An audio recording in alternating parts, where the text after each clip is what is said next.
ప్రముఖ పాస్టర్ ప్రవీణ్ పగడాల మరణం ఎలా సంభవించిందో ఆంధ్రప్రదేశ్ పోలీసులు వరుస సీసీటీవీ ఫుటేజీలు విడుదల చేస్తున్నప్పటికీ ఇంకా ప్రవీణ్ పాస్టర్ ఇప్పుడు ఆయన మరణం మీద మాకింకా పలు అనుమానాలు ఉన్నాయంటూ కొన్ని క్రిస్టియన్ సంఘాలు పాస్టర్లు పెద్ద ఎత్తున ఆందోళనలు చేపడుతున్నటువంటి నేపథ్యంలో అసలు ప్రవీణ్ పగడాల మరణాన్ని కొంతమంది క్రిస్టియన్ సంఘాలు అలాగే పాస్టర్లు ఏం చేద్దాం అనుకుంటున్నారనేటువంటి చర్చ రెండు తెలుగు రాష్ట్రాల్లో మొదలైంది. ఈ నేపథ్యంలోనే ఈ అంశం మీద మనం విశ్లేషణ చేసుకుందాం. ప్రస్తుతం మనతో పాటున్నారు ప్రముఖ రాజకీయ విశ్లేషకులు రాజేష్ అప్సాన్ గారు. సార్తో మాట్లాడదాం.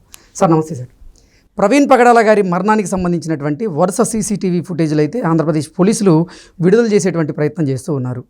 అయినప్పటికీ కొంతమంది పాస్టర్లు అలాగే క్రిస్టియన్ సంఘాలు మాత్రం ఇది ముమ్మాటికి ప్రణాళికాబద్ధంగా జరిగినటువంటి హత్య అంటూ వాళ్ళు నిర్ధారిస్తూ ఉన్నారు. కొంతమంది అనుమానాలు వ్యక్తం చేస్తుంటే మరి కొంతమంది అసలు నిర్ధారిస్తూ ఉన్నారు. ఇప్పటివరకు అయితే ఆ యాక్సిడెంట్కి సంబంధించిన కానీ ఆ మరణానికి సంబంధించినటువంటి పోస్ట్ మార్టం రిపోర్ట్ అయితే రాలేదు. అందరూ రాజకీయంగా అలాగే మత విద్వేషాలు రెచ్చగొట్టకుండా సంయమనం పాటించండి, ఎటువంటి వ్యాఖ్యలు చేయకండి అంటే ఆంధ్రప్రదేశ్ ప్రభుత్వం కోరుతున్నప్పటికీ పాస్టర్లు మాత్రం దీన్ని రాజకీయం చేసేటువంటి ప్రయత్నం చేస్తున్నారంటూ కొంతమంది అభిప్రాయం వ్యక్తం చేస్తున్నారు. ఏంటి సార్, ఈ మరణాన్ని ఎవరైనా రాజకీయంగా వాడుకోవాలని చూస్తున్నారా అంటే ఏం చెప్తారు? పగడాల ప్రవీణ్ చనిపోవటం వల్ల మొట్టమొదటగా బాధితులు ఎవరు? వాళ్ళ కుటుంబ సభ్యులు, అతని తల్లిదండ్రులు, అతని భార్య, బిడ్డలు, అతను తోడబుట్టిన వాళ్ళు ఉంటే వాళ్ళు రోడ్డెక్కి ఈ విధంగా నిందారోపణ చేస్తున్నారా? లేదు. అసలు బాధితులు. కానీ ఇవాళ ఈ నిందారోపణ చేస్తుంది, బెదిరింపులకు దిగుతూ ఉంది, మీడియా ముందు ఎక్కడ లేని ఆగ్రహవేశాలు వ్యక్తం చేస్తూ ఉంది. ఎవరు చేస్తున్నారు? మొత్తం కలిపితే పిడికెడు మంది. ఇవాళ రాష్ట్రంలో ఉన్న లక్షలాది మంది క్రిస్టియన్స్కి వీళ్ళే ప్రతినిధులైనట్టు మనకి అనాదిగా క్రిస్టియన్స్ అనగానే మనకు ఎవరు గుర్తొస్తారు? చర్చిల్లో ఫాదర్లు, నన్స్, సిస్టర్స్ ఉంటారు, వాళ్ళు గుర్తొస్తారు. జీవితకాలం సన్యసించి మరి అంటే కన్యగా మిగిలిపోయేవాళ్ళు, వాళ్ళు గుర్తొస్తారు. అవును. వాళ్ళు ఎవరన్నా రోడ్డు ఎక్కుతున్నారా? లేదు. ఎవరు రోడ్డు ఎక్కుతున్నారు? మళ్ళీ ఆ పిడికెడు మంది. ఎవరు ఈ పిడికెడు మంది? వీళ్ళకి మతం మీద ప్రేమ, ప్రవీణ్ మీద ప్రేమ లేదు, ఇంకెవరో రాజకీయ ఎజెండాలో భాగంగా వీళ్ళు మాట్లాడుతున్నారా? అక్కడ మాట్లాడుతున్న వాళ్ళు నిన్న ఒక ఆయన ఓచకోత కోస్తాం నా కొడకల్లారా అన్న పదం వాడాడు. లింగం ఆయన పేరు, జాన్ బెన్నీ లింగం. ఈయన మనకి వెంటనే ఫోటోలు రిలీజ్ అయినాయి. వైసీపీ జెండా పట్టుకొని ఉన్న ఫోటో ఒకటి, జగన్మోహన్ రెడ్డి చిత్రపటానికి పాలాభిషేకం చేస్తుంది, అదొక ఫోటో ఉంది. అలాగే గోరంట్ల మాధవ్ తోటి కలిసి ఉన్న ఫోటో, ఆయనకి షేక్ హ్యాండ్ ఇస్తున్న ఫోటో ఒకటి చూసాం మనం. ఇక్కడ గమనించుకుంటే గత 15 రోజుల నాడు ఫోక్సో కేసులో గోరంట్ల మాధవ్కి నోటీసులు ఇచ్చి మార్చి మొదటి వారంలో అనుకుంటా విజయవాడ విచారణకు పిలిచారు. ఆ నోటీసులు ఇవ్వడానికి విజయవాడ నుంచి పోలీసులు వెళ్ళిన సందర్భంగా పెట్టిన ప్రెస్ మీట్లో గోరంట్ల మాధవ్ ఒక వ్యాఖ్య చేశాడు. మా మీద కేసులు నమోదు చేస్తే, మమ్మల్ని ఇబ్బంది పెట్టే ప్రయత్నం చేస్తే అంతర్యుద్ధానికి దారితీస్తుంది అన్నాడు. ఇవాళ వరుసపెట్టి వైసీపీ నాయకులు చేసిన అవినీతి మీద, అక్రమాల మీద కేసులు నమోదవుతూ ఉన్నాయి. అవును. న్యాయస్థానాల్లో రోజువారీ ప్రాతిపదిక మీద విచారణ జరుగుతూ ఉన్నాయి. మరి అటువంటి అంతర్యుద్ధాన్ని సృష్టించే కుట్రకోణం ఏమైనా దాగుందా? అంటే దానికి సాధనంగా ఈ ప్రవీణ్ మరణాన్ని వాడుకుంటున్నారా? మనకి ఏదైనా ఒక సంఘటన జరిగినప్పుడు సర్కమ్స్టాన్షియల్ ఎవిడెన్సెస్ అంటారు.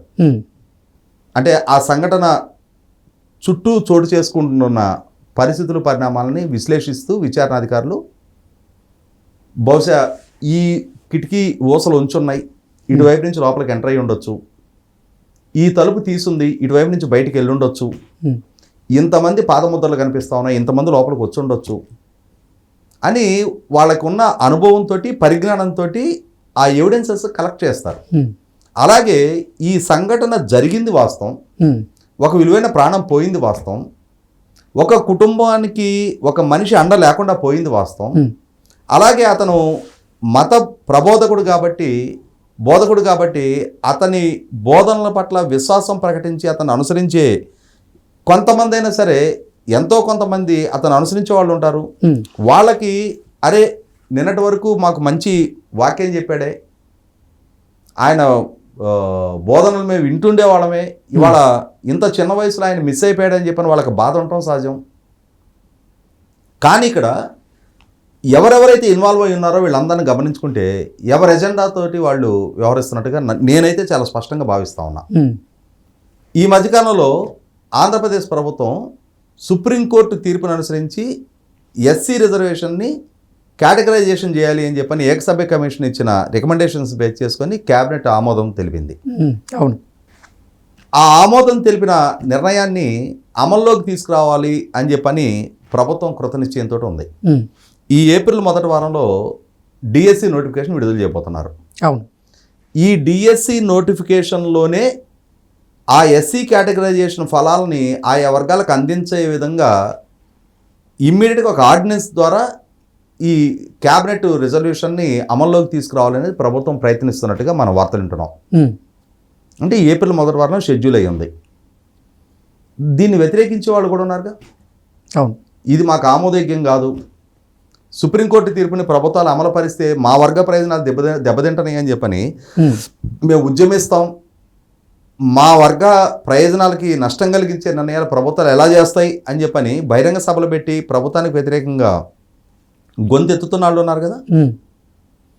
మరి ప్రభుత్వం ఈ నిర్ణయం వెలువరిస్తున్న సందర్భంలో ఆ నినాదం ఇటు సుప్రీంకోర్టు తీర్పు దృష్ట్యా ప్రభుత్వాలు ఏకసభ్య కమిషన్ నియమించి క్యాబినెట్ ఆమోదం తెలిపేసి ఆర్డినెన్స్ ద్వారా అమల్లోకి తీసుకొచ్చేస్తున్న సందర్భంగా దాన్ని అడ్డుకోలేని స్థితిలో ఎలా అయినా అడ్డుకోవాలి అని అంటే రాష్ట్ర ప్రభుత్వ దృష్టి మళ్లించాలి.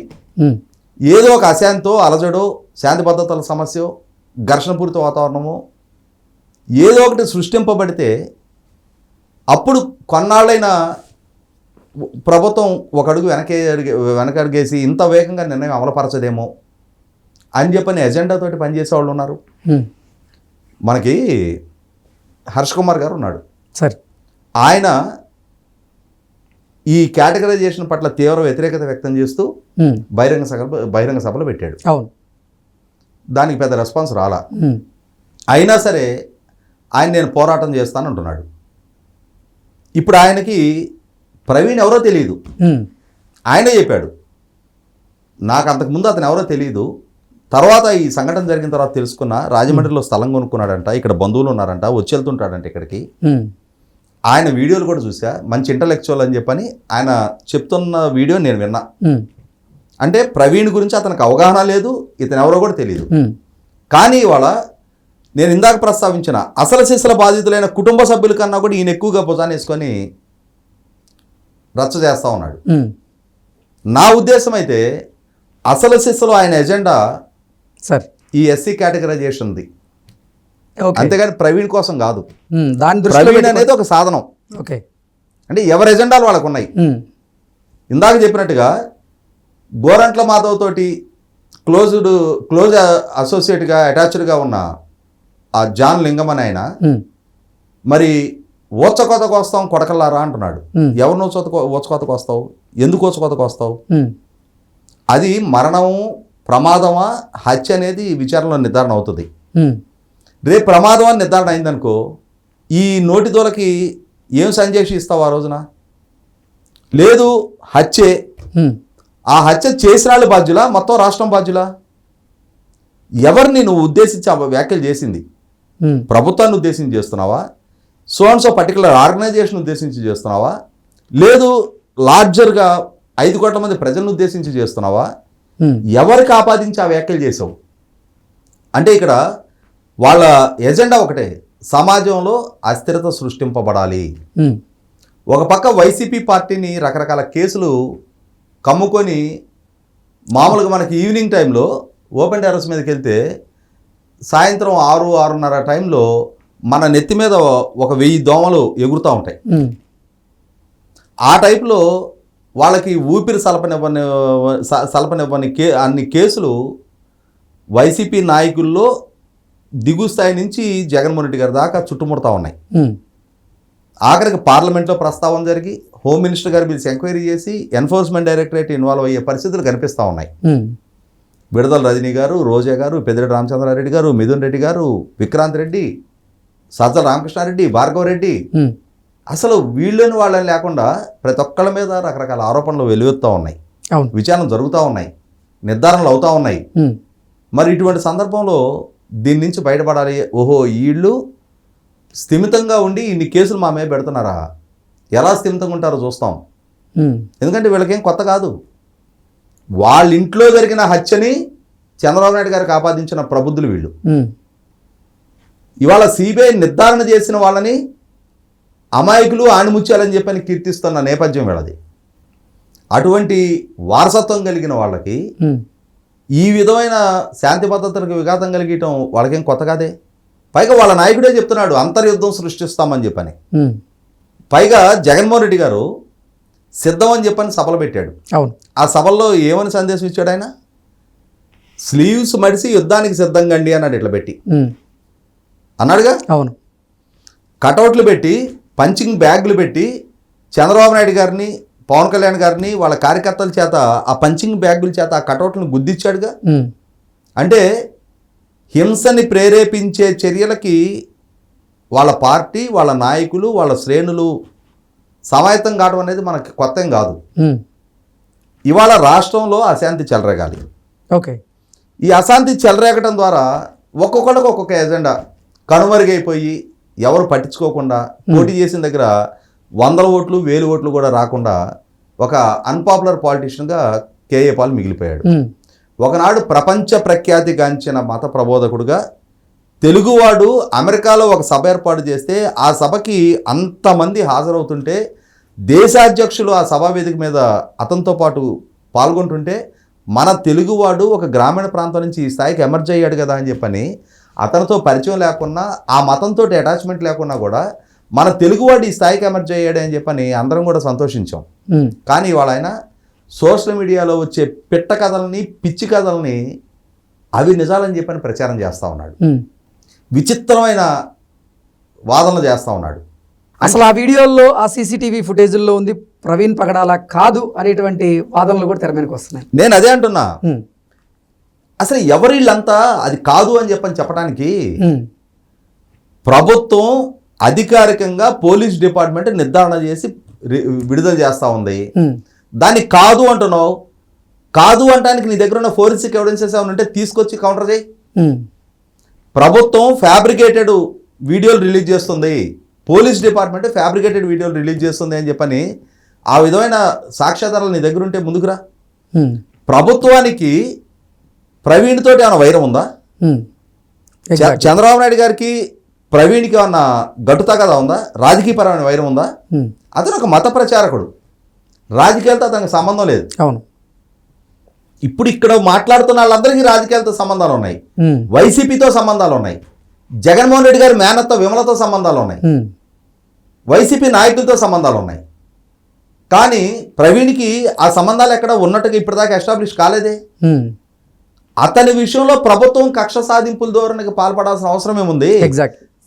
తప్పుడు సమాచారం ఇవ్వాల్సిన అవసరం ప్రభుత్వానికి ఏముంది? అక్కడ 100కి 100 పాళ్ళు ఎలా అయితే కేఏ పాల్కి, ఈ ఫాస్టర్లకి క్రిస్టియానిటీ గురించి చెప్పుకునే హక్కు ఉందో, అలాగే తాను పుట్టి పెరిగిన, తాను ఆచరిస్తున్న మతం గురించి చెప్పుకునే హక్కు పవన్ కళ్యాణ్ గారికి కూడా ఉంది.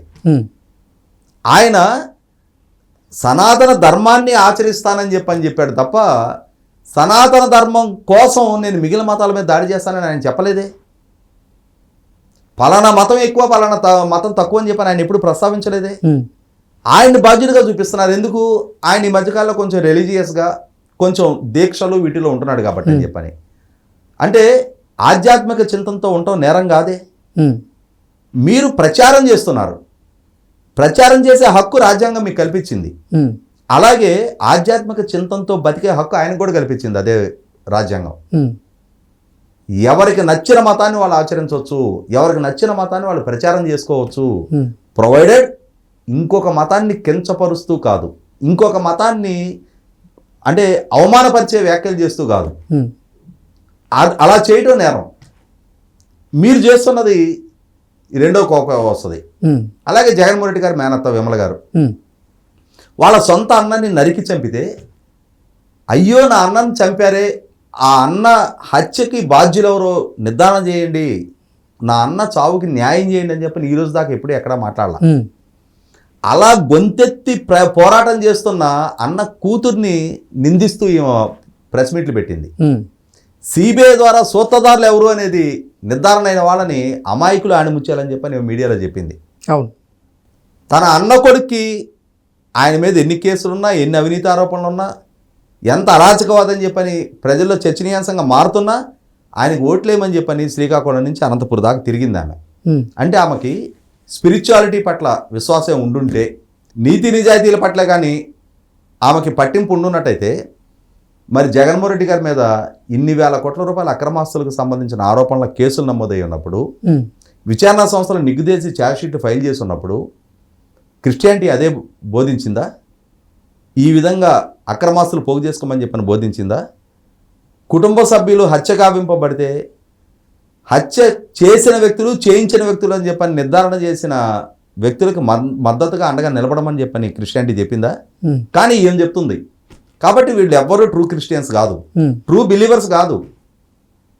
100% పౌర సమాజం కూడా వీళ్ళ వ్యవహార శైలి పట్ల ఒక స్పష్టత ఉంది కాబట్టి ఎన్నికలలో ఓట్ల ద్వారా వీళ్ళని ఎక్కడ కూర్చోబెట్టాలో అక్కడ కూర్చోబెట్టారు. దాన్ని డైజెస్ట్ చేసుకోలేక ఈ ప్రభుత్వం పీస్ఫుల్గా వాళ్ళ పరిపాలన కొనసాగిస్తున్న నేపథ్యంలో అభివృద్ధిని, సంక్షేమాన్ని సమపాళల్లో సమన్వయం చేసుకుంటూ ప్రజలకు అందిస్తున్న నేపథ్యంలో ఎలా అయినా సరే ఈ ప్రభుత్వాన్ని అస్థిరపాలు చేయాలని చెప్పిన ఒక లక్ష్యంతో, ఒక హిడెన్ ఎజెండా తోటి ఈ ప్రవీణ్ మరణాన్ని అడ్డు పెట్టుకొని ఒక రాజకీయపు క్రీడ ఆడుతున్నట్టుగా, వీళ్ళ క్రూరత్వానికి పరాకాష్ఠగానే ఈ అంశాన్ని హ్యాండిల్ చేస్తున్నట్టుగా అర్థమవుతా ఉంది.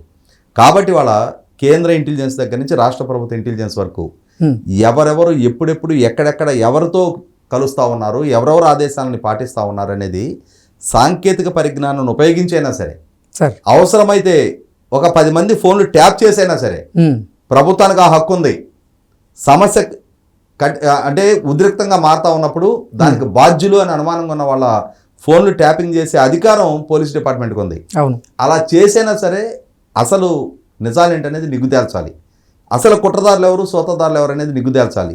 సమాజంలో ప్రజల ప్రశాంత జీవనానికి భంగం కలిగించాలి అని చెప్పని ఆలోచన చేసే దుర్మార్గులు ఎవరైనా సరే చట్టం ముందు దోషులుగా ఎస్టాబ్లిష్ చేయాల్సిందే.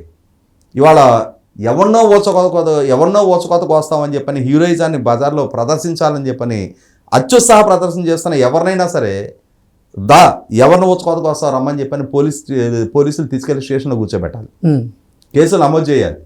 చట్టం అంటే మొట్టమొదటి భయం కలిగించాలి. ఎందుకంటే సహజంగా చట్టం అంటే భక్తి ఉంటే ఇటువంటి చర్యలకు పాల్పడరు. భక్తి లేనప్పుడు చట్టం అంటే భయమైనా కలిగించాలి. లేదంటే అటు భక్తి ఇటు భయం కానీ బరితెగింపు సమాజంలో పెరిగిపోద్ది. ఎప్పుడైనా సరే చట్టం అంటే బరితెగింపుతనం సమాజంలోకి పెరిగితే వ్యవస్థలు కొప్పుకోవడానికి దారితీస్తుంది. ఆ రోజు ప్రజాస్వామ్యం కూడా మనుగడ సాగించదు. Okay sir, thank you so much.